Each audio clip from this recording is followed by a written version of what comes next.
Il reste là une séquence là, à l'école. Donc là, on va le voir dans une activité un peu plus complexe. C'était une activité de compter, etc. Voilà. Là, ça va être un peu plus compliqué puisque là, on est quand même en CP, en CE1, on lit des histoires, il y a un manuel de lecture. Et pour Émeric, même si c'est écrire, même si c'est lire, bah, c'est un petit peu compliqué. Donc là, il va falloir développer des adaptations et donc on va voir quelles adaptations on lui propose et comment il arrive à suivre quand même un petit peu le rythme de la classe à sa façon. Le 6. Alors, on explique comment j'avais fait? Tiens, regarde la maîtresse. Comment j'avais fait? Bien sûr, si on lui laisse un exercice tout seul et qu'on le laisse se débrouiller, ça va coincer. Mais le problème résidera peut-être dans la compréhension de consignes. Et c'est là qu'il est difficile de l'évaluer parce qu'on ne sait pas s'il n'a pas compris la consigne ou s'il n'est pas capable de faire le travail. Et c'est ce qui présente toute la difficulté dans tout ce qu'on lui propose.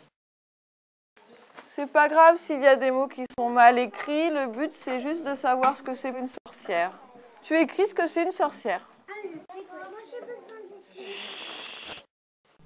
Donc Émeric met plus de temps que les autres enfants pour acquérir les compétences scolaires. Il y a un décalage avec les autres enfants. Par contre, il a sa place dans la classe parce qu'il continue à progresser, parce qu'il partage des moments d'apprentissage avec les autres enfants et que tout ça est profitable et que ça se passe à la fois d'une manière harmonieuse pour lui, mais également en harmonie avec l'organisation de la classe. Et puis le fait aussi qu'il bénéficie d'une AVS individuelle. Que cette AVS-là, effectivement, travaille avec lui, le connaît parfaitement. Elle est là sur l'intégralité du temps scolaire. Ça ne veut pas dire qu'elle fait à sa place. Elle est très attentive à laisser Émeric faire et à travailler l'autonomie. Par contre, elle est en retrait, mais elle est là. Et elle intervient à chaque fois qu'il faut. La sorcière camomille. Regarde, camomille se cache derrière un tableau. Ensuite, contre une statue. Regarde la statue. Tu as vu, la sorcière, elle est cachée. Regarde. Regarde, elle est cachée, la sorcière. Elle plonge dans la Seine. Elle plonge dans l'eau. Tu as vu?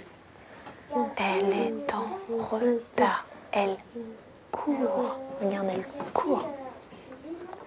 Tu me montres la sorcière qui court? Bravo. Super.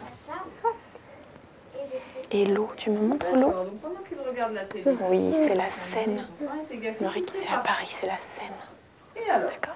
Ouais. Nous avons fait le choix d'intégrer Émeric dans une classe ordinaire. Cela nécessite que ces activités soient préparées, adaptées à son cas particulier. Ça nécessite un temps donc de préparation très important, qui ne peut pas être préparé uniquement par l'enseignante et l'AVS. Elles en font bien évidemment, mais il faut pouvoir les relier et puis compléter leur travail. Donc ça, c'est le travail de la maman, en préparation tous les soirs, oui, pendant plusieurs heures. Donc je reprends l'ensemble des textes qui sont étudiés à l'école, je les réécris sous une formulation plus simplifiée, j'illustre ces textes avec des images. Donc le texte devient un texte plus court, sur une page, des images, des phrases simples, et ensuite, associé à ce texte de lecture, je prépare des exercices complémentaires. Je rencontre la maman d'Émeric toutes les semaines, le plus souvent. Parfois, ça arrive que ce soit légèrement plus long.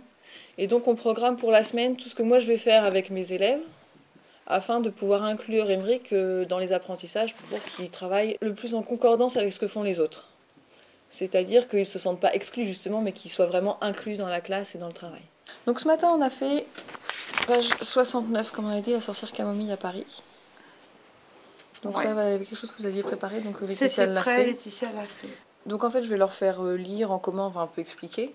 Et ensuite, je leur donnerai donc ce travail-là à faire. Donc en fait, ça correspond à ce qu'il y a dans le livre à la page 71, dans J'écris une histoire. Donc, ce travail avec la maman est important et Et elle nous facilite beaucoup la vie quand même, la maman, parce qu'elle fait un travail de préparation énorme. Pour un enfant comme Emeric, il faut beaucoup de support avec des images, avec des mots à découper. Et si je devais faire ça moi-même, je pourrais pas. Pour être franche, je pourrais pas. Soit il travaillerait moins, soit j'aurais craqué. Il y a des textes qui sont faciles à comprendre, qui sont concrets, qui racontent une histoire. Donc là, effectivement, on va reprendre l'histoire, on va la raconter. Mais parfois, il y en a eu une ce matin, mais on s'en est sorti. C'est pas si facile de faire comprendre à un enfant avec autisme une histoire de fée, une histoire de sorcière. Donc il faut essayer d'imaginer comment, quand même, on va pouvoir travailler tout ça. Tu es fatiguée? Ça, c'est... Tu m'écoutes? On finit de lire et après tu peux te lever. D'accord? Elle se cache. C'est comme d'habitude, vous lisez les consignes et vous faites le travail. Qu'est-ce que tu veux? Je veux. Vas-y, tu peux te lever.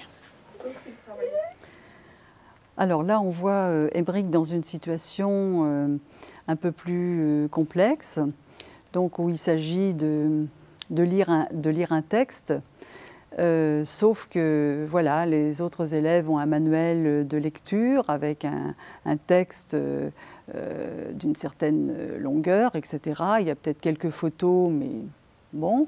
Et lui, élève avec autisme, il a besoin d'images, il faut que le texte ne soit pas trop long, etc. Donc il y a vraiment là des adaptations pédagogiques à mettre en place hein, pour que Emeric puisse suivre à sa façon l'activité de la classe. Et c'est quand même pas très très facile. C'est-à-dire qu'il faut vraiment que ça soit anticipé, pensé à l'avance, etc.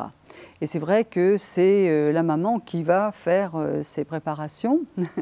Alors on pourrait se dire, ben voilà, oui, c'est pas son travail, c'est le travail d'un professionnel.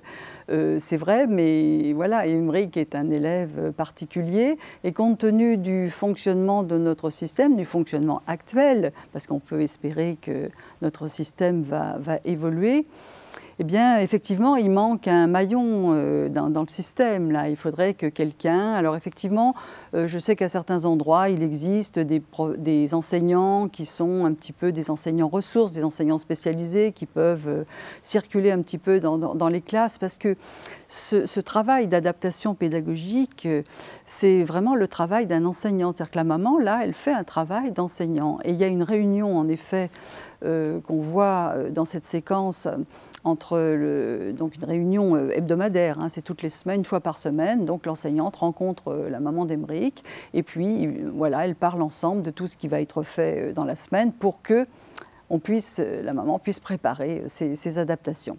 Alors c'est vrai que ça fait très plaisir de voir cette collaboration, parce qu'on parle beaucoup de la collaboration parents-professionnels. Je pense que c'est un très bel exemple de cette collaboration, parce qu'on sent bien qu'il y a une relation de confiance, que l'enseignante accepte là, de donner de son temps pour rencontrer la maman, pour dire effectivement à l'avance ce qu'elle va faire, pour que les adaptations puissent être mises en place.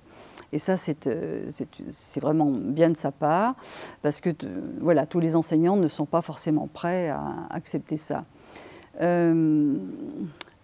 Bon, alors, parce que c'est vrai que ça prend du temps malgré tout. Hein, quand il faut, là on le voit, finalement, Madame Boisman, elle a réécrit l'histoire en la simplifiant. Et ça, c'est important parce que c'est trop compliqué pour lui. Et puis, elle le connaît bien parce que pour faire ces adaptations pédagogiques, il faut bien connaître l'enfant. Donc, elle va trouver les supports visuels nécessaires qui vont lui permettre de comprendre ce dont il s'agit.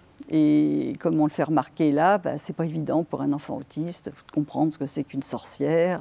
Donc il va falloir voilà, essayer de lui faire comprendre.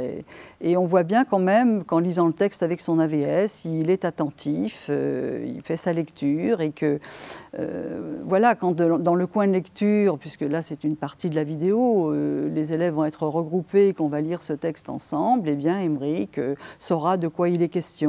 Hein, il va suivre à sa façon cette histoire et c'est important. Donc voilà, ce travail-là qui est fait est important. Alors c'est vrai que l'enseignante le dit elle-même, bon, elle peut faire une partie, elle le fait, elle fait. On voit bien qu'elle est impliquée de toute façon, hein, elle ne laisse pas l'AVS faire toute seule. Elle s'implique, mais bon, voilà, faire ses fiches, c'est un temps de préparation quand même assez conséquent. Et elle dit très bien que si elle devait faire elle-même, ben voilà, elle ne sait pas si elle pourrait, ou même si elle en faisait quelques-unes, elle ne sait pas si elle pourrait vraiment aller jusqu'au bout. Ça, c'est effectivement, c'est un petit peu dommage.